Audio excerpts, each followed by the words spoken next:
Fala pessoal, tudo bem? Diogo Reis aqui, diretor do Instituto Liberdade Digital. Tô aqui com o professor Marcos Sabino, meu super parceiro de podcast, o Marcelo e a Rachel. E hoje a gente vai falar sobre a MP 1068, o que foi chamado por alguns da MP da Liberdade de Expressão. Para outros, a MP que cria, que modifica o marco civil da internet e censura a moderação das plataformas. O que é essa MP? E como a gente pode entender esses dois lados, tentando extrair tecnicamente o que há de melhor de cada um deles. Marcão, e aí? Fala um pouco pra gente como é essa MP e o que é que tá lá dentro que gera tanta confusão assim. Bom dia, Diogão, professor Diogo Reis, meu chapa, meu brother. É quase, meu caro ouvinte, meu caro telespectador ou internauta, é quase o meu tudo, professor Diogo Reis. Muito obrigado, Marcelo, obrigado, Rachel, por estarem aqui. Você também, ouvinte e internauta, porque a gente faz esse programa para você. Então, professor Diogo, você estava perguntando o que significava essa medida provisória e quais as implicações dela, e de fato ela tem gerado bastante controvérsia e todos têm visto, né? O grande embate político que isso tem causado, porque efetivamente, né, de maneira unprecedented, né, de maneira sem precedente, o senador Rodrigo Pacheco, presidente do Senado, devolveu a medida provisória, Diogão, o que é uma coisa do ponto de vista político ridículo, né? E na mesma hora, quase simultaneamente, a ministra Rosa Weber, que é relatora de uma série de ADINs que foram propostas em face da medida provisória, decidiu conceder uma medida liminar que foi pleiteada para suspender os efeitos da medida provisória. Então, professor Diogo, eu acho que boa coisa a medida provisória não é, né? Marco, sensacional a gente começar pelo final dela. Mas, cara, eu acho que isso daí vai ilustrar muita coisa. Ó, veja, a gente tem 3 poderes: legislativo, judiciário e executivo. O executivo elabora a medida provisória. As partes legítimas entram no Supremo, que é a cúpula do Poder Judiciário, para suspender seus efeitos cautelarmente. Ou seja, a coisa é tão perigosa que não dá tempo de esperar julgar, tem que decidir antes. E cai no Legislativo, e o Legislativo, ao invés de processar e seguir o trâmite como tantas outras medidas provisórias, o Rodrigo Pacheco devolveu a medida provisória ao Poder Executivo. Então, dos 3 poderes, a gente tem um que redigiu e 2 que refutaram. E refutaram talvez de uma forma até excepcional, no seguinte sentido, como que não é comum a devolução de medida provisória. Não é comum. E a própria medida cautelar, a medida provisória, eu não sei, eu não tenho uma ideia de números, mas cautelar é sempre uma certa exceção, ela só deve aparecer quando é perigoso. Sim. Então a gente está falando de algo controverso mesmo. Mas o que ela traz, Marco? Qual é o lance dela? Onde está o ponto sensível dela? Por que ela é tão controversa assim? Cara, ela é controversa por vários motivos, né? O primeiro motivo é que, para você adotar medidas provisórias, porque assim como as cautelares em processos judiciais, as medidas provisórias também são excepcionais. Elas requerem relevância e urgência, que são, professor Diogo, meu caro ouvinte, meu caro internauta, são cláusulas abertas, muito amplas, né? O que afinal de contas é relevância? Qual é o critério para você determinar urgência? Então, há um problema, pelo menos na minha opinião e na opinião da crítica especializada, com relação ao preenchimento desses 2 requisitos, fundamentalmente do requisito de urgência. Porque, afinal de contas, e aí sim, né, indo ao encontro da sua pergunta, o problema da medida provisória é que ela limita o poder de moderação das plataformas, dos provedores, principalmente de redes sociais, para remoção de conteúdo, para moderação de conteúdo, para bloqueio de perfis, para suspensão de contas. Porque isso acontece, professor Diogo, desde que as redes sociais são redes sociais. As redes sociais, dentro do seu munus privado, né, dentro da sua livre iniciativa, elas elegem regras contratuais e que estão protegidas efetivamente tanto pela Constituição quanto pelo Código Civil e as leis que se aplicam, para determinar o que pode trafegar na sua plataforma, né? Do mesmo jeito, professor Diogo, um artigo que eu escrevi, que foi publicado pelo blog do Fausto Macedo no Estadão, eu contei isso numa das aulas para os meus alunos de graduação da FIA, do mesmo jeito que se você tem numa festa de casamento um convidado que é inconveniente, né? Ele fica assediando mulheres, ou ele está completamente ébrio, embriagado, né? Você sabe o que é ébrio? Então, ele está completamente embriagado. O que você faz? Todo mundo respondeu pra mim. Eu já tava pronto a falar, mas foi sem querer. Foi sem querer, né? É sempre sem querer. Aí o que você faz? Eu perguntei pros alunos, eles falam, a gente convida a pessoa a se retirar. né?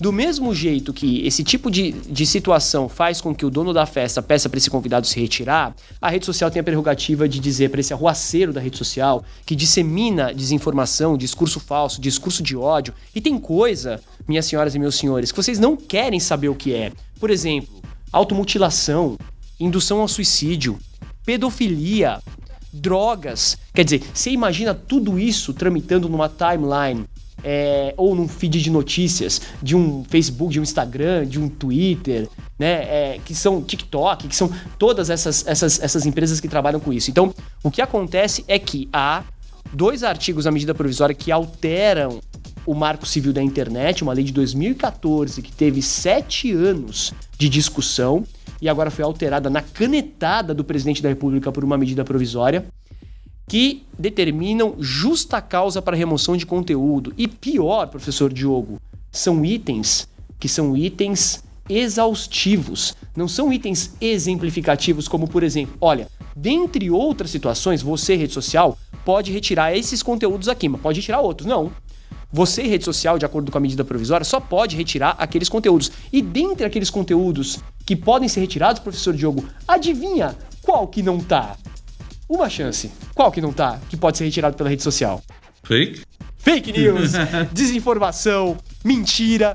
Esse não pode estar. Isso causou uma controvérsia, né? Porque a gente sabe que fake news, mentira, desinformação é o grande mal das comunicações do século XXI, pelo menos dessa primeira metade. E aí, também, discurso de ódio, que é aquela questão que a gente já gravou um podcast aqui. Assédio, bullying, spams causado por pessoa natural e pessoa jurídica. O spam, para ter uma noção, só se for automatizado que ele pode ser removido. Mas boa parte dos spams que a gente vê por aí não são automatizados, são pessoas que efetivamente, redes de pessoa de carne e osso, que ficam mandando spams por aí. Então, professor Diogo, a grande dor dessa medida provisória é essa. Não, show, Marco. Eu entendi e fico aqui pensando, como colocar que essa medida provisória não faria crescer a liberdade de expressão? Por quê? Veja só. A gente pensa na liberdade de expressão, essa ideia geral, da gente poder falar o que a gente quer. E nesse contexto, a medida provisória coloca um freio para as plataformas para remover conteúdo. Então, o resultado, ficaria mais conteúdo e diminuiria o poder da plataforma. Porque isso não é bom para a liberdade de expressão. Pelo que eu entendi, não é bom, mas como entender esse processo? Porque é difícil da gente falar assim, pô, mas se o negócio tá mandando tirar menos coisas da internet, é claro que favorece a liberdade. Mas talvez não seja isso, né, cara? Eu não sei se você tem alguma reflexão sobre isso. Eu tenho sim, Diogão, eu tenho sim, e você tem toda a razão. Num primeiro momento, né, senhoras e senhores, a gente pode ter exatamente esse pensamento que, sem nenhuma ofensa, ele é um pensamento basal, né? É linear, é um pensamento raso. Quer dizer, se eu tenho causas que são causas exaustivas de retirada de conteúdo, então eu, em tese, favoreceria a liberdade de expressão. Só que a liberdade de expressão é uma parada muito mais complexa da linearidade desse pensamento. Isso. E a gente sabe que né? Por exemplo, você já parou para pensar que do efeito de um discurso majoritário versus um discurso minoritário? Então suponha, por exemplo, e eu gosto desse exemplo, né? Suponha que alguém foi vítima de assédio ou de um crime sexual. Imagine, por exemplo, dentro de uma sociedade machista, qual é a voz dessa pessoa vítima de assédio? Ela vai levantar a mão e falar assim, fui vítima de assédio. Todo mundo vai olhar pra ela e falar assim, até parece. Você que deu mole. Você que usou uma roupa insinuante. Você que fez isso. Você que fez aquilo. Então ninguém vai ouvir a minoria silenciosa. A mesma coisa com relação à raça.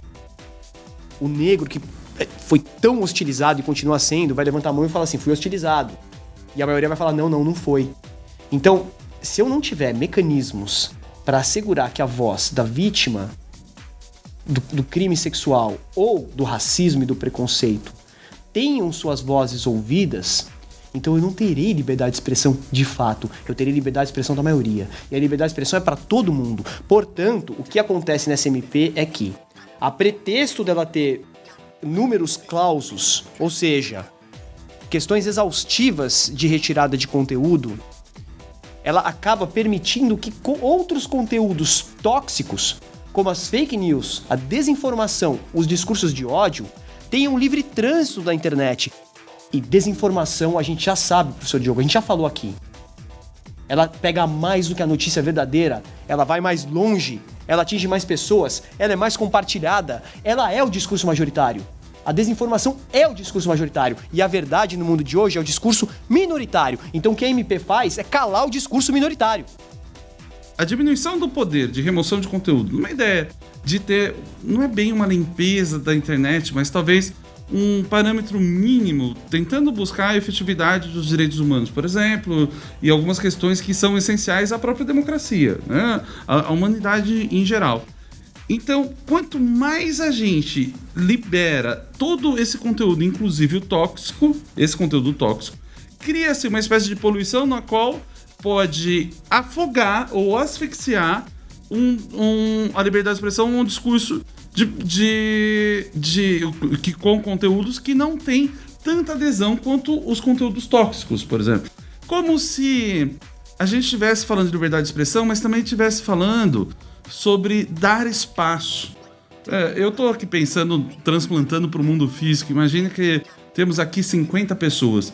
49 pessoas pensam de um jeito a favor, por exemplo, de que o azul é a cor mais bonita. Uhum. E uma dessas pessoas acredita que, na verdade, o amarelo é mais bonito. Tá certo. Eu ia falar Você tem alguma sugestão? Eu ia falar verde. Eu ia falar tá verde. Bom. Marcelão, verde, né? Essa mensagem futebolística subliminar. Mas o azul e o verde. Então imagina, 49 pessoas aqui nessa sala que diz que a cor azul é a cor mais bonita do planeta. Uma pessoa diz que a cor verde é a cor mais bonita do planeta. E a gente fala assim, gente, vocês têm liberdade de expressão. Todo mundo pode falar. Alguém vai ouvir alguém falando, é o verde.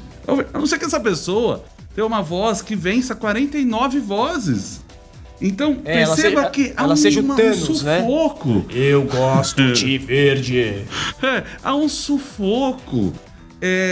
Então, assim, uma espécie de uma asfixia da minoria. Então, um cenário tóxico, onde é um liberou geral, ele, na verdade, silencia pessoas que pensam diferentes. E é difícil de entender isso porque te dar voz faz com que eu não tenha voz. Porque se a gente for falar ao mesmo tempo, no mesmo ambiente, ninguém vai me ouvir, porque você é 49 e eu sou um só. É isso. Então, é essa a relação.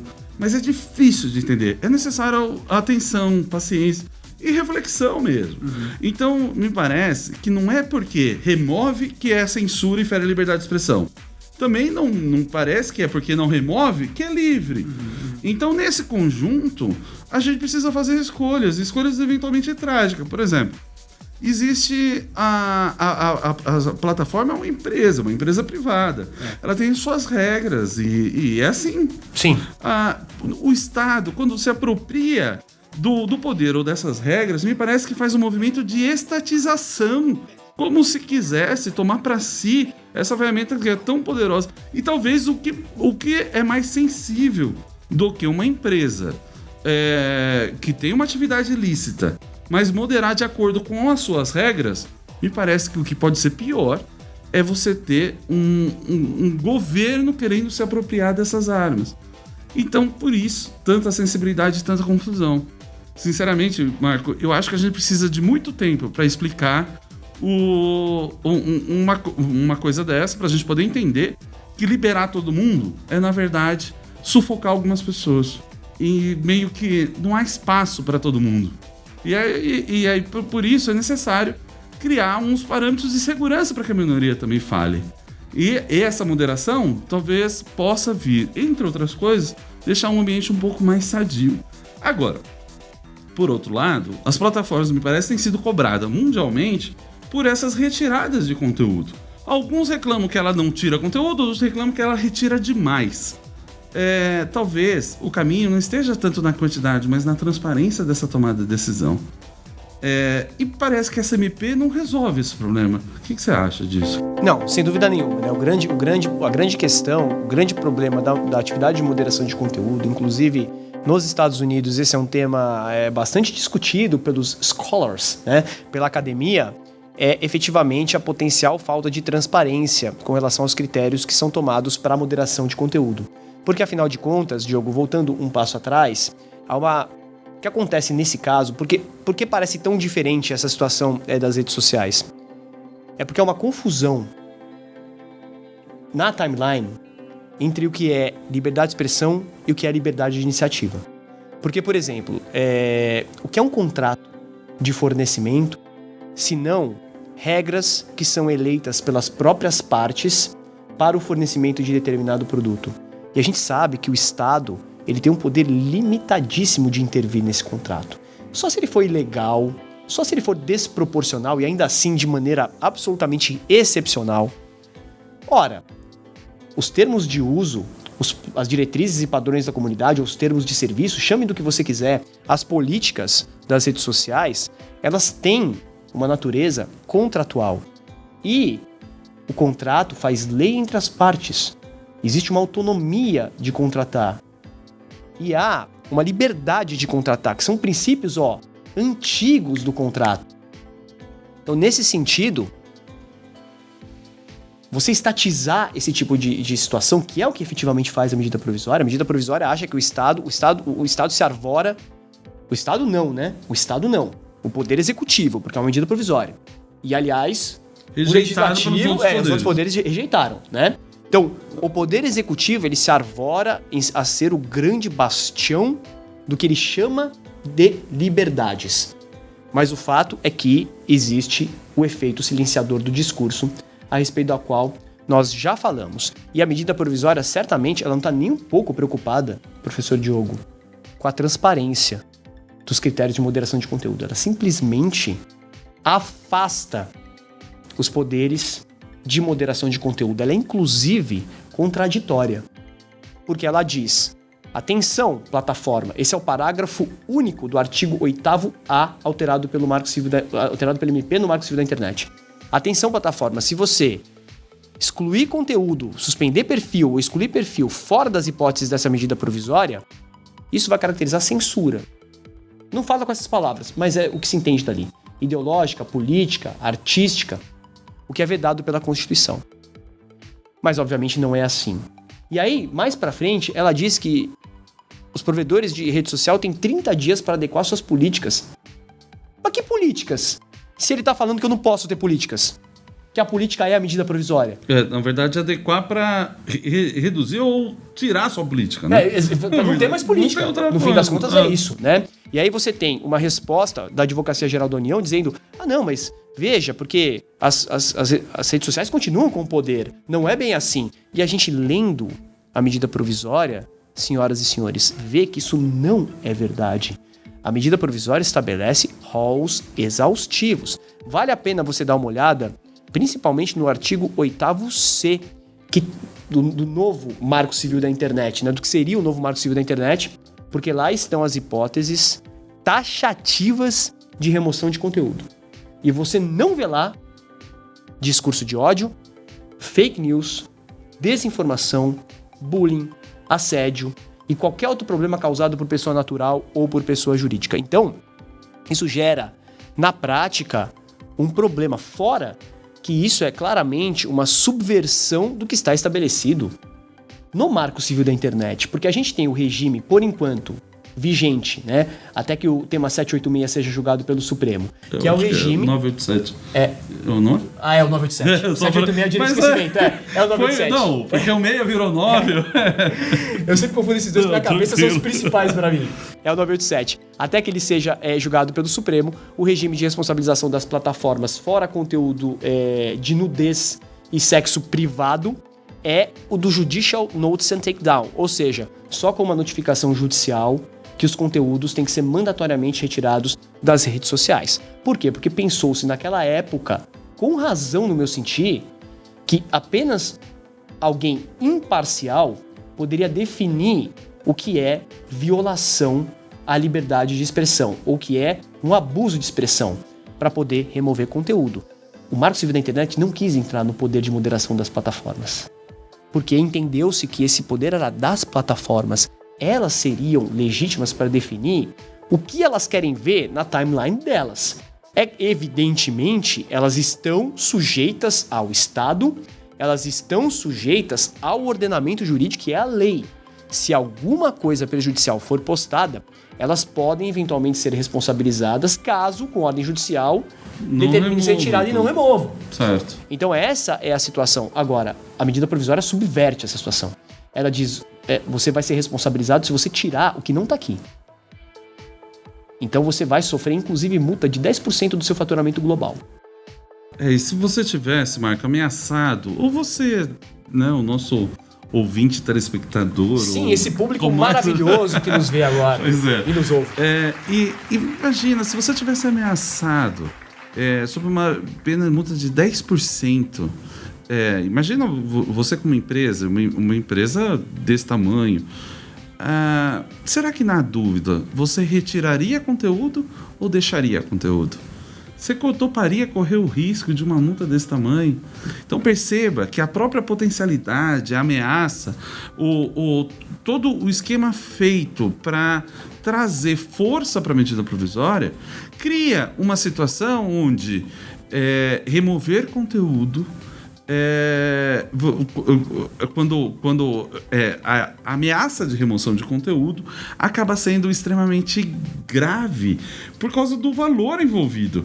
Gente, 10% do que ganha as plataformas dá o PIB de alguns lugares. Com certeza absoluta. Então, assim, colocar sob essa penalidade, a plataforma, ela tem uma... E eu falei errado agora há pouco. Uma tendência não a remover conteúdo, a deixar conteúdo. É isso. E aí, a partir de então, o que acaba acontecendo? A gente passa a ter um ambiente cada vez mais tóxico e poluído. Cara, talvez, Marco, eu tentando fechar esse tema, e eu tava pensando aqui, talvez a medida provisória, ela não resolve os problemas a que se propõe e cria outros problemas, fugindo talvez de alguns consensos que a gente já tem, como por exemplo, a ampliação da transparência poderia ser muito mais efetivo do que proibir de que remova qualquer coisa ou exigir que remova tudo. Então, talvez a medida provisória possa refletir uma imaturidade no debate, de tal forma como se tudo fosse mais simples. Eu queria aproveitar, Marco, para falar a respeito de um ponto que me chamou muita atenção. Quando coloca que as plataformas são proibidas de censurar questões religiosas, políticas e tudo mais, a impressão que se tem é que aquele texto confirma o texto constitucional, já que a Constituição veda a censura.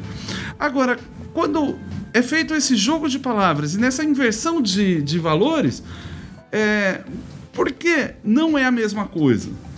Você tem alguma reflexão sobre isso? Porque, na medida provisória, impedir as plataformas de fazer, por exemplo, uma censura em questões ideológicas, religiosas, que, aliás, é uma redação muito parecida, ou quase a mesma, do projeto do novo Código Eleitoral, que cria uma vedação para que as plataformas não interfiram, não entrem nesses conteúdos, não moderem esse conteúdo. Eu fico imaginando, por exemplo, uma pessoa dizer assim, que é racista graças a Deus. E aí, né? Esse é um comentário religioso, esse não é um comentário, ele está protegido? Como que vai sopesar, né, isso tudo? Agora, sinceramente, eu acho que tem um erro enorme na compreensão do que é censura. E parece que a MP vem e reforça o que a Constituição trouxe, mas na prática me parece que ela provoca o inverso. E ela contraria a Constituição. Você pensou sobre isso, cara? Você divide com a gente, por favor. Eu pensei sim, cara.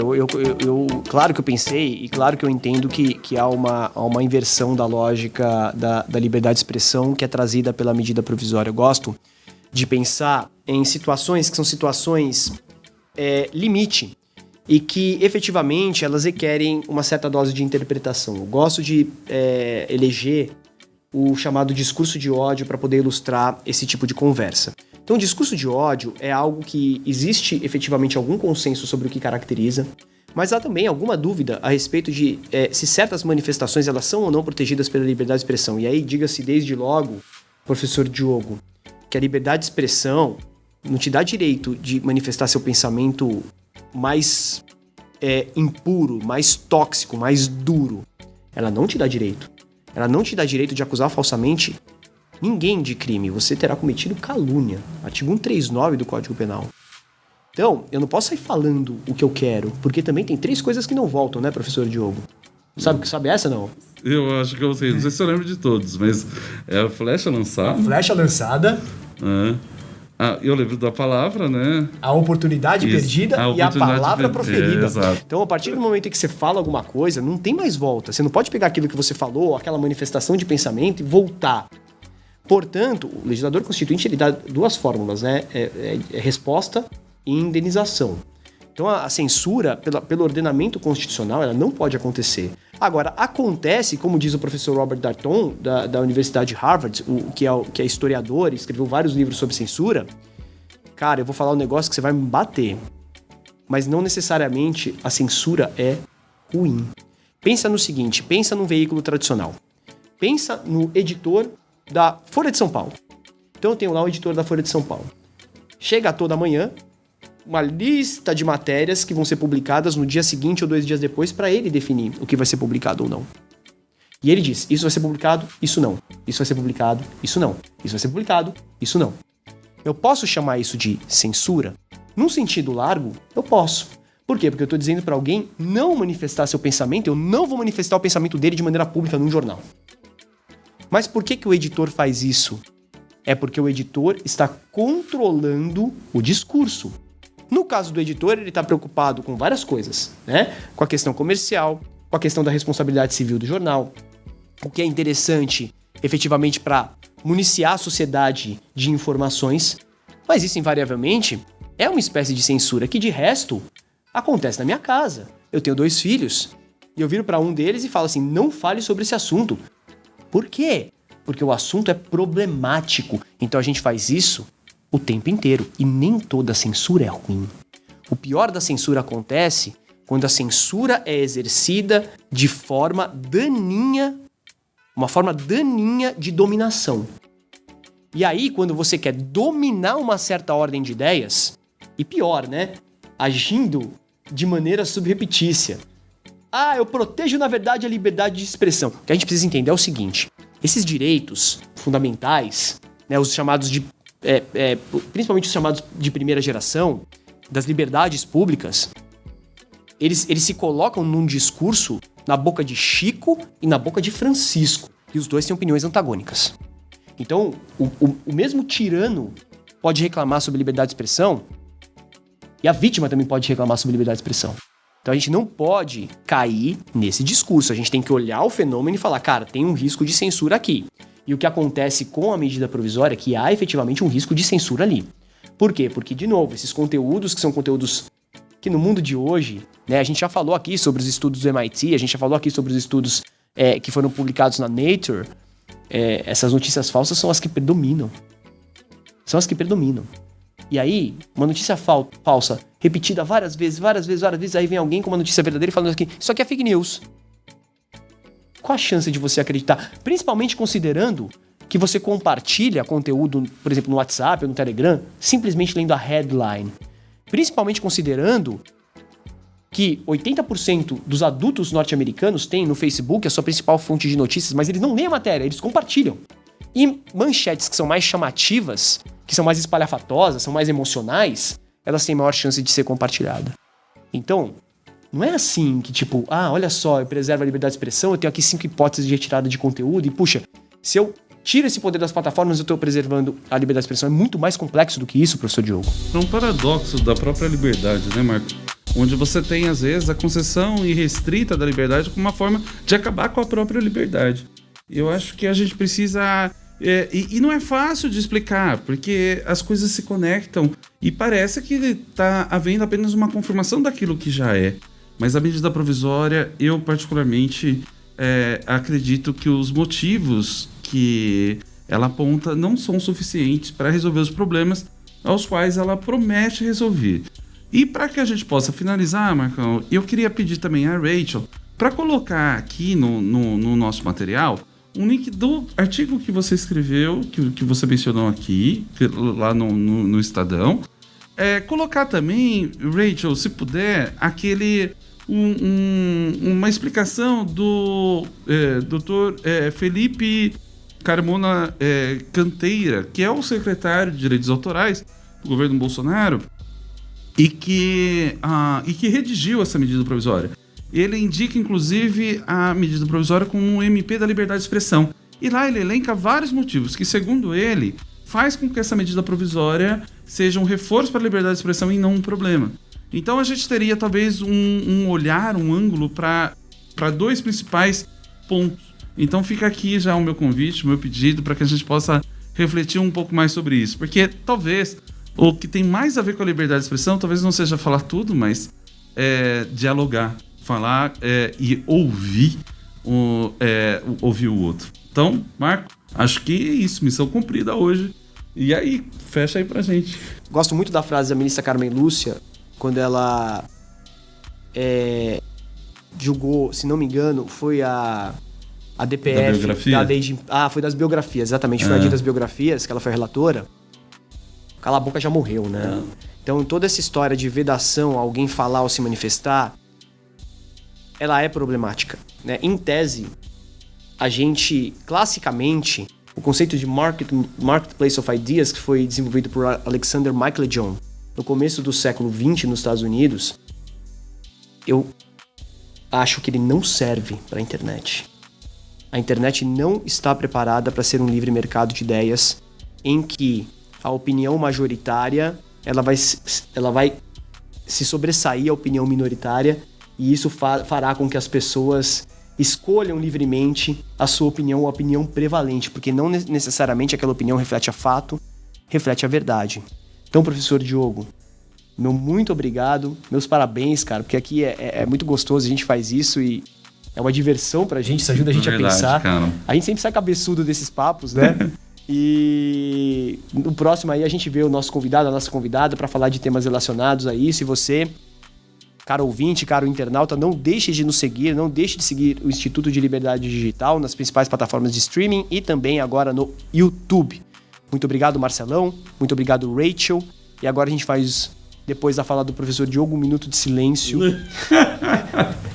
pela edição da SMP. E felizmente ela, por enquanto, tem os efeitos suspensos. Na verdade, foi devolvida pelo Senado Federal. Obrigado, professor Diogo. Valeu, Marcão. Obrigado, pessoal. E vale lembrar também que é o seguinte, no âmbito digital, talvez a maioria toda seja controlada por uma pessoa, por uma agência, com perfis falsos e ações coordenadas. Que não? Cuidado, porque essa relação de maioria e minoria na internet talvez tenha uma outra dimensão. Mas isso fica um assunto para o nosso próximo ou para algum podcast, algum dia a gente falar sobre isso. Pessoal, brigadão, valeu e até a próxima. Marcão, obrigado, cara. Tamo junto, Diogão. É isso, velho.